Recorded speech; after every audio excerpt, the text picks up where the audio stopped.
받은 말씀은 고린도전서 15장 3절과 4절 함께 보도록 하겠습니다. 고린도전서 15장 3절과 4절 우리 염정훈 집사님 이쪽으로 좀 와주시면 안 될까요? 기둥이 있으니까 제가 얼굴을 못 봐가지고 감사합니다.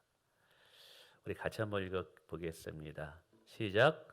내가 받은 것을 먼저 너희에게 전하였노니 이는 성경대로 그리스도께서 우리 죄를 위하여 죽으시고 장사 짓는 바 되셨다가 성경대로 사흘 만에 다시 살아나사. 할렐루야. 우리 옆에 분과 인사하겠습니다. 잘 오셨습니다. 안녕하세요. 반갑습니다. 오늘 예수님께서 죽으셨다가 사흘 만에 다시 사신 부활주일입니다. 기독교에서는 가장 큰 절기 중에 하나입니다. 사실은 십자가의 고난보다 더 중요한 것이 부활주일이기도 합니다. 제가 부활주일을 맞이해서 설교를 이렇게 정하는데 고린도전서 15장을 좀 하고 싶었는데 이게 준비하다 보니까 너무 긴 거예요. 그걸 하루 만에 다 하면 성도분들도 너무 많은 정보를 받으면 이해할 수 없고, 그리고 또 이게 집중력도 떨어지고, 그래서 제가 좀 몇 번으로 나누어서 부활에 대해서 좀 고린도도 15장을 설교를 좀 해야 되겠구나 생각이 좀 들었습니다. 그래서 좀 몇 번에서 나누게 설교를 하는데요. 다음 주에 우리 한 권사님이 오셔가지고 간증을 해가지고 그 다음 주에 이게 이어져서 해서 좀 이게 좀 이어져야 되는데 좀 끊어지는 것 같아서 아쉽습니다. 우리가 부활주일을 맞아서 우리가 어떻게 예배해야 될까? 저 자신에게 한번 물어봤어요. 생각을 해봤어요. 여러분 어떻게 부활주일 우리가 예배해야 될까요?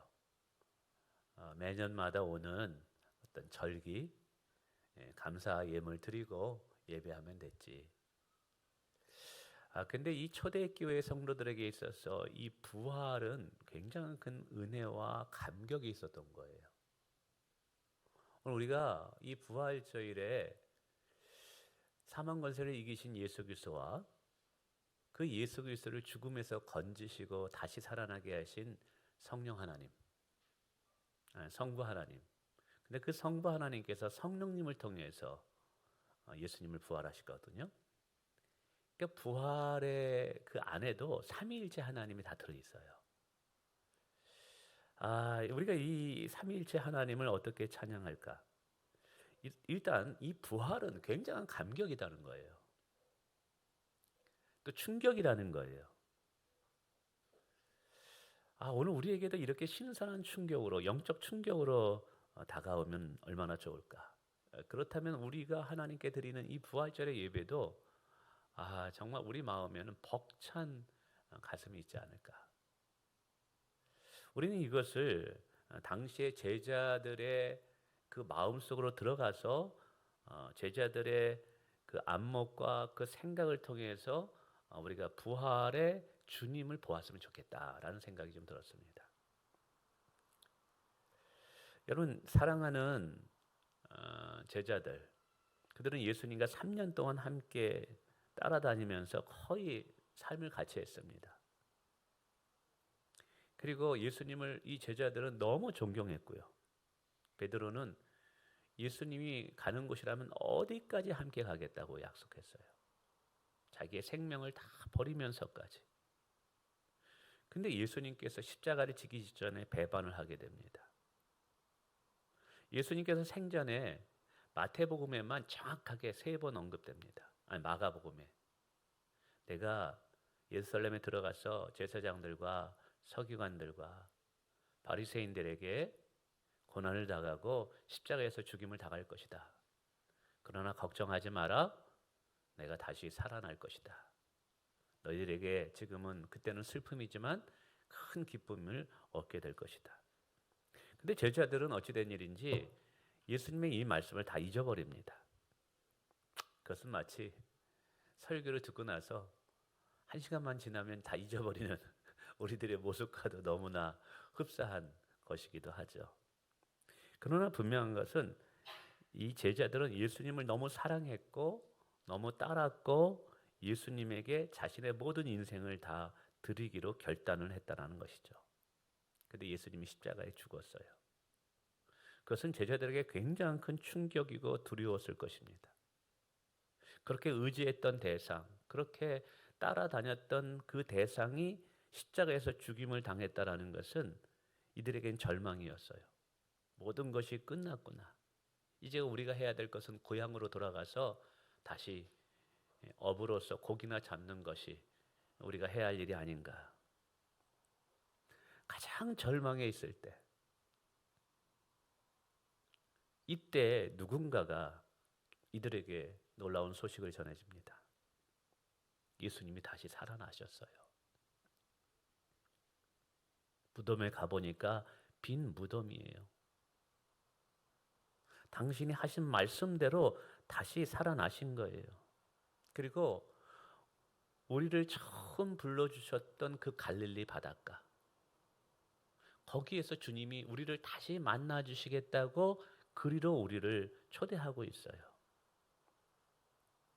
예수님이 죽음으로 이제 모든 것이 끝났다고 생각했던 절망 속에 있는 제자들에게 이 부활의 소식은요, 한 줄기 빛과도 같았던 거예요.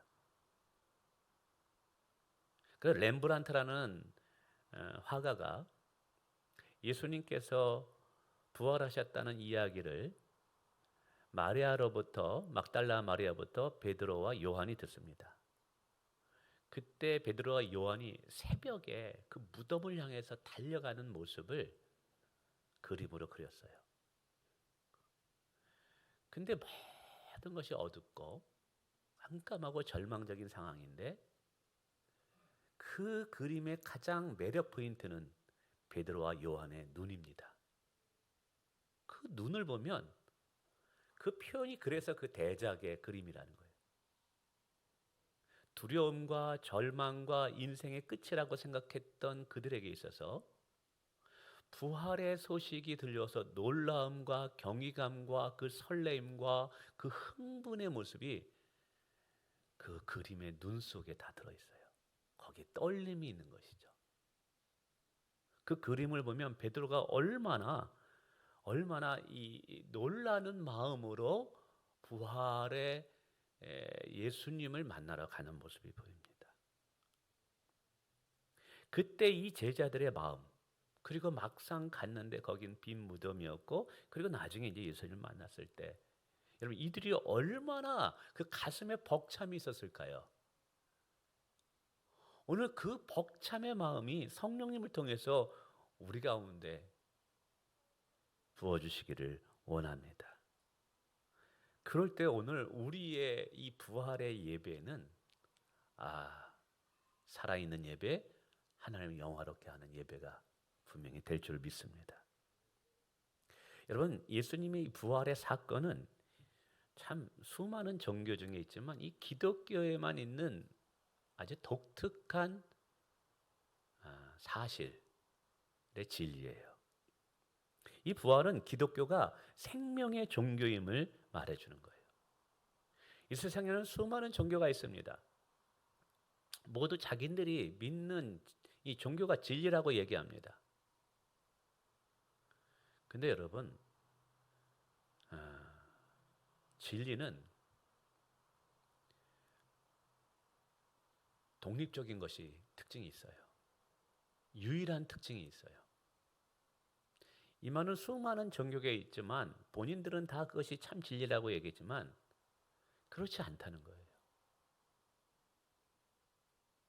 진리에는 생명이 있어야 돼요. 영원성이 있어야 돼요. 그 생명과 그 영원성, 죽음을 이기는 그 생명의 능력은 오직 성경에서 말씀하시는 예수 그리스도의 부활밖에는 없다는 사실이에요.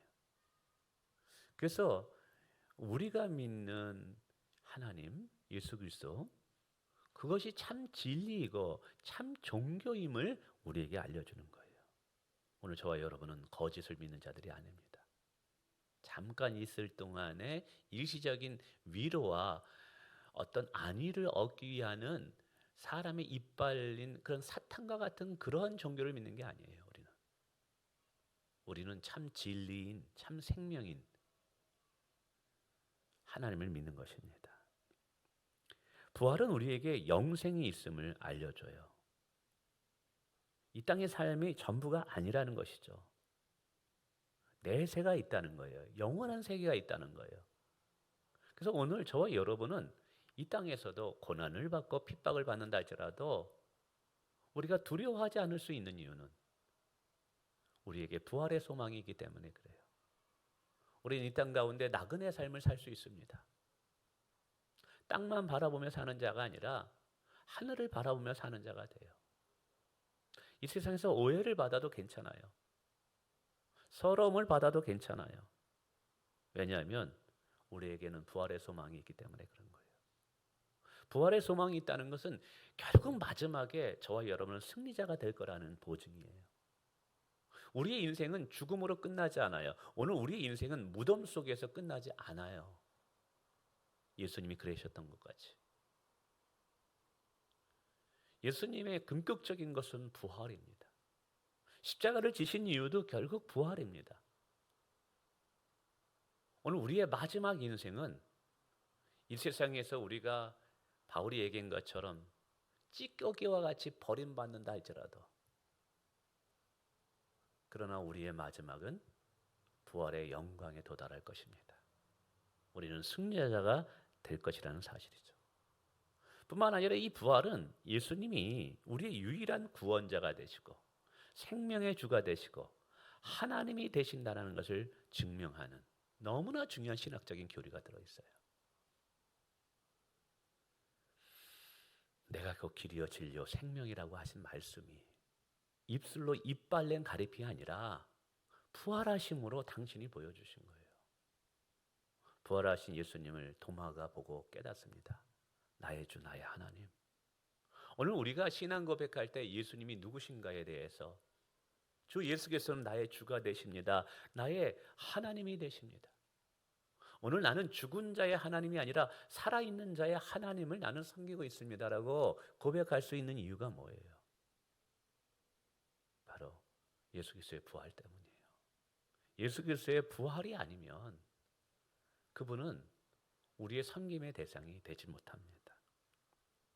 여러분 죽음도 마귀도 사망도 주 예수님을 무덤에 가두어 놓을 수 없었습니다. 진실로 예수님은 살아나신 거예요. 나의 구원자 되신 예수님이 살아나신 거예요. 나의 완전한 중보자가 되시고 구원의 보증자가 되신 내 편이 되시는 모든 사람이 다 떠나도 여전히 나를 사랑하시고 내 편이 되시는 나의 가장 소중한 나의 하나님, 나의 구원자 되는 예수님이 다시 살아나신 거예요. 이거 얼마나 감사합니까? 우리는 직장, 우리 이제 가정에서도 자녀들이 참 잘 되면 기쁘죠. 왜냐면 내 자녀가 우리 식구니까. 또 우리 교회 우리 자녀들이 잘 됐다 그러면 전 목회자로서 굉장히 기뻐요. 왜냐면 우리 식구니까. 우리 공동체 일원이니까. 그런데 우리가 가장 사랑하고 우리의 구원을 보증해주는 그분이 부활하셨대요. 그러면 이거는요, 우리 인생은 게임 끝난 거예요. 마지막 인생의 모든 영혼이 하나님 앞에 심판을 받습니다. 그 심판대에 나를 사랑하시는 예수님이 부활의 주로 그 자리에 앉아 있다라는 거예요. 우리의 미래에 대해서 너무나 안도감과 안정감을 줍니다. 오늘 우리는 죽은 자의 하나님이 아니라 산 자의 하나님을 섬기고 있는 거예요. 그래서 오늘 우리의 예배가 의미가 있는 거예요. 오늘 우리의 예배가 살아있는 하나님께 드리기 때문에 예배가 살아있는 거예요. 오늘 우리의 기도가 의미가 있는 것은 우리는 우상과 같이 코가 있으나 눈이 있으나 손이 있으나 도와줄 수 없는 그런 존재 앞에 기도하는 것이 아니라 사망과 죽음을 이기시고 부활하신 그 예수 그리스도, 그래서 마귀와 그 모든 것을 다스리고 이거를 통치하는 만군의 주가 되시는 우리 주 예수 그리스도, 그분 앞에 우리가 기도하는 거예요. 그래서 오늘 우리의 기도에 응답이 되어질 수밖에 없고 오늘 우리의 기도에 하나님의 복을 주실 수밖에 없는 이유가 다 부활 때문에 그런 거예요. 특별히 오늘 우리가 읽는 고린도서 15장은 바울 사도의 가장 탁월한 부활에 대한 변증서입니다. 이제 변증서라는 것은 부활은 역사적 사실이다. 그리고 그 부활이 어떠한 의미를 주느냐를 설명한 책이라는 거죠. 근데 아까도 말씀드렸지만 이게 다 하다 보면 고린도 15장을 하루 한 2, 30분에 끝내기 힘들어요. 그래서 이걸 몇 번에 걸쳐서 설교해야 되겠다. 사실 어제 저녁에 이걸 다 해주니까 장수가 너무 많아가지고 제 아내가 제발 그렇게 하지 말라고. 많이 설교하는 게 중요한 게 아니라 포인트 하나로만 하자. 그러니까 우리 딸이 끄덕거리고 있잖아요. 짧게 하라고. 그래서 이걸 좀 나눠야 해야 되겠다. 바울 사도가 고린도전서 15장을 기록한 이유가 있어요. 15장 12절에 이런 말씀이 있습니다. 그리스도께서 죽은 자 가운데서 다시 살아나셨다 전파되었거늘. 즉 초대교회 성도들은 예수님이 정말 살아나셨어요. 그분은 부활하셨어요. 그분은 무덤에 갇혀 있는 분이 아니에요. 살아나심으로 그분은 우리의 완전한 구원자 되심을 보여주셨고 그분이 하나님 되심을 보여주셨어요 라고 전파했어요. 그런데 너희 중에 어떤 사람들은 어찌하여 죽은 자 가운데 부활이 없다 하느냐. 너희 가운데 어떤 사람들은, 그러니까 이 고린도전서 15장은요 믿지 않는 자들에게 예수님은 부활하셨다라는 것을 변증하기 위해서 쓴 책이 아니라는 거예요. 이것은 교회에 다니는 성도들 중에 십자가의 복음은 믿는데 부활의 복음을 믿지 않는 자들에게 예수님은 실제적으로 부활하셨다는 것을 알려주기 위해서 쓴 책이라는 사실이죠. 저는 이것을 보면서 이럴 수 있구나. 교회를 다니면서도 얼마든지 방송실 얘기하지 마시고 잘 보세요. 전사님 방송에 들어가서 집중하라고 이렇게 자꾸만 거시니까 서로 얘기하시면 안 돼. 방송실 하는 분들도 예배 드리면서 방송해야 돼요. 자, 교회 안에도 이런 성도가 있을 수 있다는 거예요. 예수님이 나를 위해서 죽었다라고 믿는데 부활을 안 믿는 성도들이 있다는 거예요. 이게 고린도 교회의 문제예요. 근데 여러분 이게 고린도 교회만의 문제일까요? 오늘 할렐루야 성교교회 성도들 가운데도 예수님의 십자가의 죽음은 받아들이는데 예수님의 부활은 안 믿는 성도들이 있다는 사실이에요. 여러분 마음은 어떻습니까? 예수님이 십자가에 못 박혀 죽으신 것은 받아들이겠는데 아니 어떻게 죽은 자가 살아날 수 있어? 내가 보질 못했는데 그게 가능한 일이야? 예수님의 부활하심을 받아들이지 못하는 성도들 혹시 여러분은 어떠신가요? 여러분 어떠세요? 우리 염지사님은 또 어떠신지요?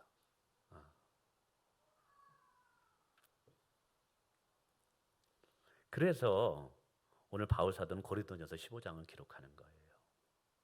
이거는 믿지 않는 자들을 대상으로 쓴 게 아니에요. 교회 다니는 성도들을 우리들을 위해서 이게 기록된 거예요. 그래서 부활을 잘 받아들이지 못했겠다, 난 믿지 못했겠다 하는 분들은 누가복음 24장과 이 고린도전서 15장을 많이 묵상하셔야 돼요. 자, 우선 고린도 교인들 중에 믿지 않는 자들에게 바울 사도는 예수 그리스도의 부활은 사실이다. 역사적 사건이다. 사람의 만들어낸 허구가 아니다라는 것을 몇 가지로 이제 설명합니다. 첫 번째로 우선 왜 고린도 교회 성도들은 예수 그리스도의 부활의 역사성, 실제성을 믿지 않았을까라는 것입니다. 몇 가지 이유가 있어요. 첫 번째는 지역적 특성입니다. 고린도라는 지역은 마게도니아 지역으로 그리스의 영향을 굉장히 많이 받습니다. 그래서 자연스럽게 그리스의 헬라적 사고가 헬라적 철학이 그대로 이 마게도 지역, 이 고린도 지역으로 들어오게 됩니다. 우리가 이제 이 성경을 이해할 때 이 히브리적 사고와 헬라적 사고를 우리가 구분해서 봅니다. 이 히브리적 사고는 모든 이야기를 전제할 때 하나님이 계시다는 전제하에서 모든 이야기를 풀어갑니다. 그러니까 하나님이 존재하신다라는 신존재에 대해서 인정하고 들어가기 때문에 이 성경에 대한 이야기를 할 때 접촉점이 많습니다.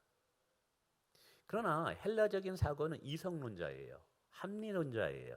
그리고 이성과 합리가 한 단계 나가면 경험론자로 이제 들어가게 됩니다. 그래서 내 머릿속에 이해되지 않는 것, 과학적으로 증명되지 않는 것은 받아들이지 않으려는 경향이 있습니다. 그러다 보니까 죽은 자가 살아난다는 것은 이건 합리적인 사고가 아니에요. 이성적인 사고가 아니에요.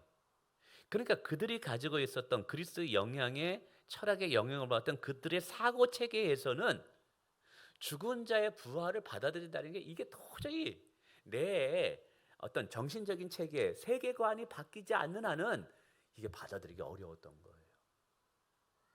뿐만 아니라 이성주의적인 것은 반드시 경험론적인 것과 함께 갑니다. 경험론적인 것은 뭐냐면 내가 실제적으로 경험되어지는 것, 경험되어질 수 있는 것만 내가 받아들이는 거예요. 뭐로? 진리로. 근데 십자가의 복음은 받아들였어요. 왜냐하면 어제도 누군가가 죽었고 오늘도 누군가가 죽을 것이고 내일도 또 누군가가 죽을 거예요. 그러니까 죽는다는 사건은 그들이 실제적으로 경험되어질 수 있는 사건이기 때문에 예수님이 십자가에서 죽으셨다. 이것은 충분히 경험론에 의해서 받아들일 수 있어요. 그런데 그 죽은 자가 다시 살아났다? 한 번도 경험해 본 적이 없는 사건을 믿으라고 하니까 이게 믿어지겠어요? 여러분도 그렇잖아요. 죽은 자가 살아난 걸 본 적이 있어요? 만약에 예루살렘에 있었다면 나사로가 죽었다가 살아났으니까 그걸 보면 또 믿을 수도 있겠어요. 그 경험이 있으니까. 그런데 여기는 예루살렘과 너무나 멀리 떨어져 있는 마게도니아 지역이란 말이에요. 그렇게 이들은 이게 받아들이기가 어려웠던 거예요. 그래서 오늘 바울 사도도 이들이 부활을 믿지 않게 되자 이들을 책망하거나 비난하지는 않았어요. 예수님의 제자 중에 도마가 그랬죠. 굉장히 합리적이고 이성적이고 경험 좋은 자사예요. 그래서 도마는 입니다. 내가 직접 만져보지 않는 한, 내 손가락으로 예수님의 그 못 박힌 그 자국에 손을 넣어보고 내가 손으로 예수님의 옆구리 창으로 찔린 거기를 내가 만져보지 않는 한 내가 믿지 못하겠다고 얘기합니다. 그러자 예수님이 나타나셔가지고 그 경험론자인 도마에게 그 도마가 원했던 방식으로 경험을 해주게 합니다. 자, 넣어봐라. 그러니까 이성적이고 경험론적인 사람들은 이 부활을 참 믿기가 어려워요. 근데 궁극적인 것은 영적인 의미인데요. 부활에 대한 믿음은 성령님을 통해서 믿어지게 하기 때문에 그런 거예요. 그렇다면 이성론자가 아니고 경험론자가 아니고 히브리적 사고를 가지면 다 부활을 믿느냐? 그렇지는 않았어요. 예수님의 제자들도 3년 동안 따라다니면서 부활에 대해서 그렇게 많이 언급했는데도 불구하고 이들은 부활에 대해서 기대하지를 않았어요. 근데 누가복음 24장에 들어가면 부활하신 예수님께서 제자들에게 나타나셔서 말씀을 통해서 그들의 영의 눈을 열어줍니다. 우리의 영의 눈을 밝히는 것은 하나님의 말씀입니다. 말씀이 우리 가운데 믿어지게 될 때 영의 눈이 열리고 믿음으로 사물을 바라보게 됩니다. 비로소 그때 성경은 이렇게 합니다. 그들의 눈이 밝아져서. 그들의 눈이 밝아져서. 이 말은 뭐냐면 성령 하나님께서 그들의 영의 눈을 열어주어서 예수 그리스도의 부활이 믿어지게 되게 하셨다라는 사실인 것이죠. 근데 이것을 누가 하냐? 성령 하나님께서 하시는 사역이에요. 그러니까 교회 다니면서도 교회는 다니는데 성령님을 받지 못했기 때문에 그 성령님이 하는 사역은 예수 그리스도가 우리의 구원자 되게 믿어지게 하는 역할을 하시는 게 성령 하나님의 역할이거든요. 근데 구원자가 되게 하시는 그 역할은 오직 십자가의 복음과 부활의 복음을 믿을 때만이 예수 그리스도가 우리의 구원자가 된다는 사실이에요. 할렐루야.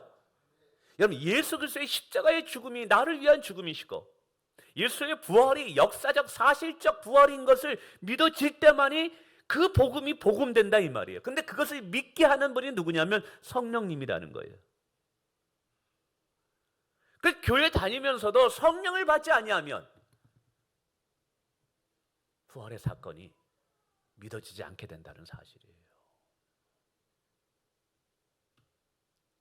참 놀라운 것은 성령님이 임하게 되면 부활이 믿어지게 된다는 사실입니다. 할렐루야. 내가 믿고 싶다고 믿는 게 아니라니까요, 이거는. 그래서 오늘 바울 사도는 이 예수 그리스도의 부활의 역사적 사실성을 뭘 가지고 이제 변증해 가냐면 첫째는 성경의 권위를 가지고 증명해 가요. 오늘 우리가 읽은 구절에서 이렇게 말합니다. 성경대로 예수님이 죽으셨고 성경대로 예수님이 다시 살아나셨대요. 근데 바울이 여기에서 굉장히 강조하는 것은 죽으셨다, 다시 살아나셨다이지만 두 번이나 반복되는 구절이 뭐냐면 성경대로, 성경대로라는 거예요.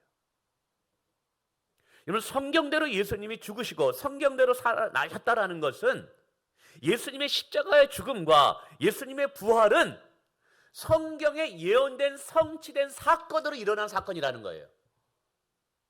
사람이 만들어낸 허구가 아니라는 거예요. 소설로 쓴 제자들이 예수님을 신격화하기 위해서 만드는 허구가 아니라는 거예요. 구약에 보면 예수님의 십자가의 고난과 부활에 대해서 많이 예언합니다. 그 예언된 말씀이 신약에서 예수님께 이루어 와서 드디어 그 예언이 성취되었다라는 거예요.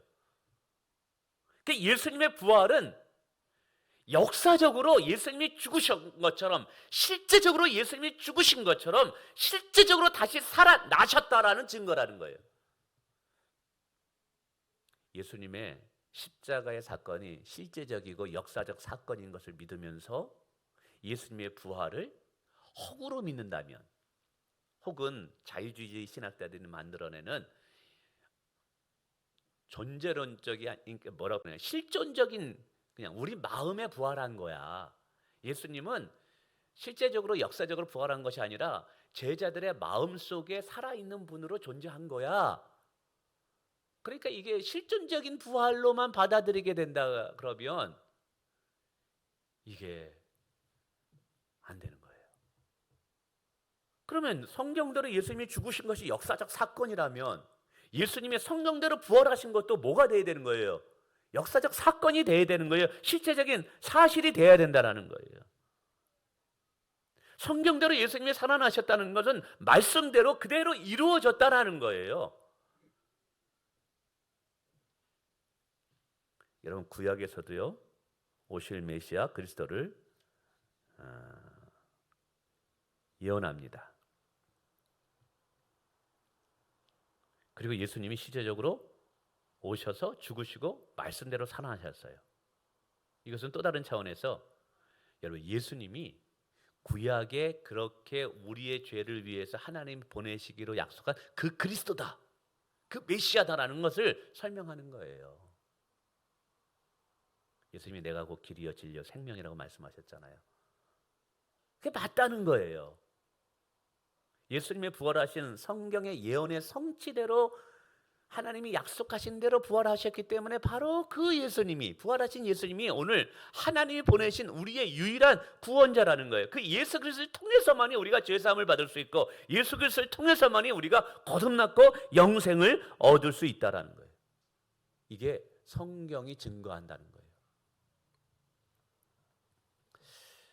여러분, 이 성경 66권이 하나님의 말씀인 거 믿으시나요? 네, 믿잖아요. 성경이 하나님의 말씀인 걸 믿어요. 자, 그런데 이 성경에 가장 중요하게 언급하는 게 뭐냐면 그리스도의 고난과 그리스도의 부활이에요. 즉 예수님의 십자가와 예수 그리스도의 부활이 이 성경에서 가장 중요하게 여기는 사건이에요. 그래서 구약에도 보면요, 이 사건이 다 예언된 거예요. 아브라함이 이삭을 드리는 사건도 십자가의 죽음을, 근데 양을 드리게 함으로 이삭을 살려요. 근데 히브리서 보면 부활의 주를 믿었기 때문에 아브라함이 이삭을 드릴 수 있다 그래요. 그러니까 거기에도 부활이 의미가 있었던 거예요. 근데 성경이 하나님의 말씀인 것을 믿는다고 하면서 성경이 가장 중요하게 언급하는 그 부활을 믿지 않는다면 이게 모순되는 거예요. 예수님의 부활을 믿지 않는다면 성경도 하나님의 말씀이다라는 것을 받아들이시면 안 돼요. 성경이 하나님의 말씀이라고 믿는다면 성경이 가장 중요하게 언급하는 실제적 사건이라고 이야기하는 예수 그리스도의 십자가와 부활도 받아들여야만 된다는 사실이에요. 예수님의 부활을 믿지 않는 것은 성경이 하나님의 말씀인과 하신 약속을 이루시고 지키시는 하나님을 믿지 않는 것과 같은 거예요. 근데 자꾸만 그러죠. 성경은 하나님의 말씀인 걸 믿는다고 하면서 하나님은 약속을 지키시는 분이라는 것을 믿는다고 하면서 부활을 안 믿어요. 이거 굉장히 모순된 거예요. 하나님은 약속을 지키시는 분이라고 했는데 그 약속이 뭐냐면 예수님의 부활이에요. 그 약속이 역사적이고 실제적인 예수님의 다시 살아나심이에요. 근데 진짜 속 알맹이는 안 믿어? 말이 안 되는 거죠. 예수님은 실제적으로 다시 살아나셨습니다. 그게 성경이 이야기하는 말씀이에요. 우리는 허구를 믿는 게 아니에요. 신화를 믿는 게 아니에요. 예수님은 진짜 부활하셨기 때문에 오늘 우리의 구원자가 될 수 있고 우리가 부활을 소망할 수 있는 겁니다. 그 다음에 이제 후반부로 중간부에 들어가면 부활하심을 경험한 자들을 증인으로 세워서 부활의 역사성을 설명해요. 증인들이 굉장히 많습니다. 예루살렘에 와보라는 거예요. 믿지 않으면. 진짜. 왜냐하면 이 고린도전서가 쓰여졌을 때는 예수님의 부활한 제자들이 다 살아있을 때거든요. 못 믿겠다고? 한번 와봐. 우리가 봤다니까. 우리가 부활하신 예수님 만났다니까. 거긴 베드로도 나와요. 12 제자도 나와요. 예수님 부활하고 40일 동안 함께했던 500개 형제들도 나와요. 그리고 야고보도 나오고 마지막으로 바울 자신이 나와요. 근데 여기서 여자들의 이름도 빠졌어요. 어쨌든 더 많은데. 근데 여기서 부활의 증인들 중에 주목할 사람 두 사람이 있습니다. 야고보와 바울입니다. 야고보는 예수님의 제자가 아니라 예수님의 친동생이에요.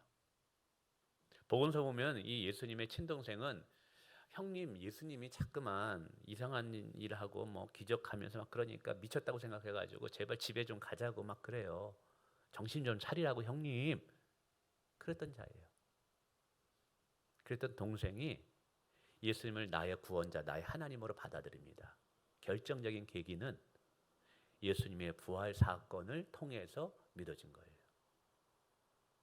예수님이 부활하지 않았다면 야고보는 절대로 예수님의 제자나 형님, 예수님을 나의 구원자로 받아들이지 않았을 거예요.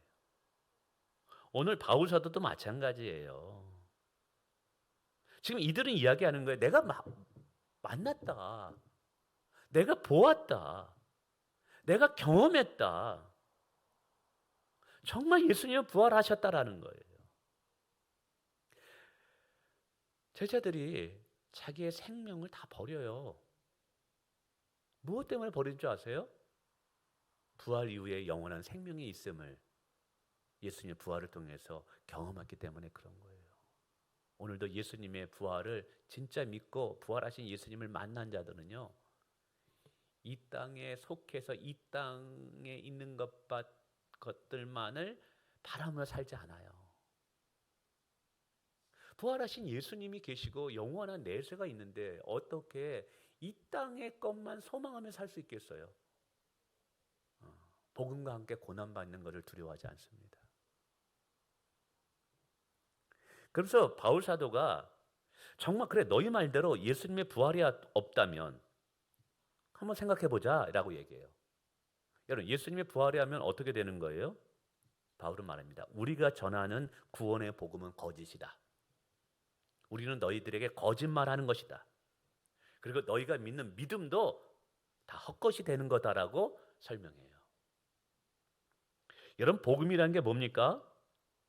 인간의 스스로 구원을 받을 수 없는, 우리는 죄인이기 때문에 도저히 우리 스스로는 구원을 받을 수 없어요.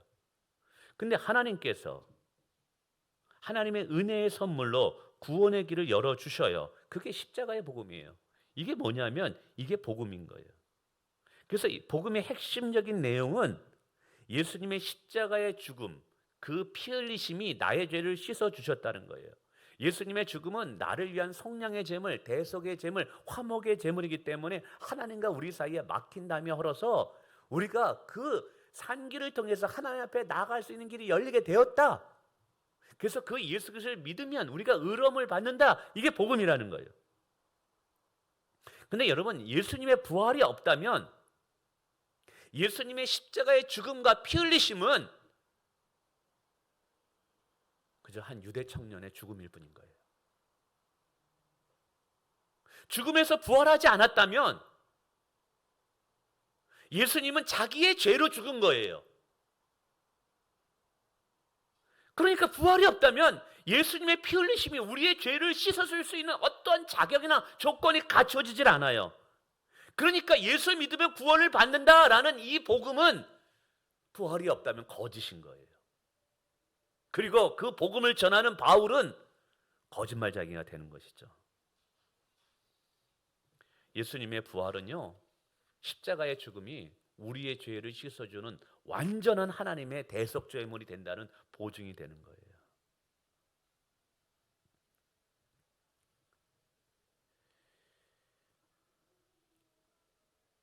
부활이 없다면 동정녀 탄생, 예수님의 가르침, 십자가의 죽음, 성경의 모든 가르침은 이제 헛것이 되는 것입니다. 그냥 사람의 가르침이니까 진리가 될 수 없는 거예요.